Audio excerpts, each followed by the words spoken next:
La situation en Libye inquiète au plus haut sommet des États africains.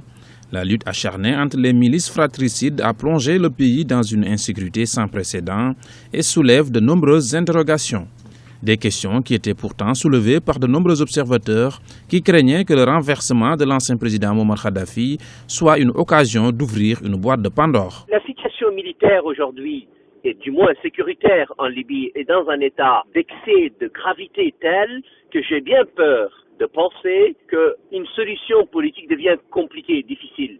Nous l'avons tentée, elle a été tentée à maintes reprises. D'ailleurs, le président El-Sisi, il y a 2 semaines, a demandé une intervention militaire clairement, venant alors conforter la position du président Idriss Déby Itno et le président Macky Sall. La position géographique de la Libye fait que ce pays est devenu une menace pour toute la sous-région. Le danger sécuritaire dans la région du Sahel a aujourd'hui un foyer d'alimentation évident, central, c'est la Libye.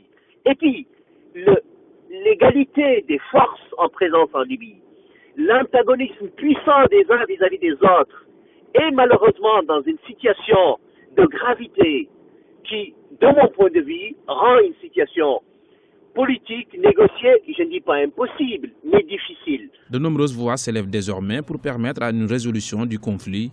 Lors du forum sur la sécurité en décembre à Dakar, le Mali, le Tchad et le Sénégal avaient déjà demandé à la communauté internationale d'intervenir militairement pour mettre fin au chaos. Le président Mahamadou Issoufou du Niger, dans une déclaration datant du 2 janvier 2015, a également plaidé pour une intervention internationale dans le pays.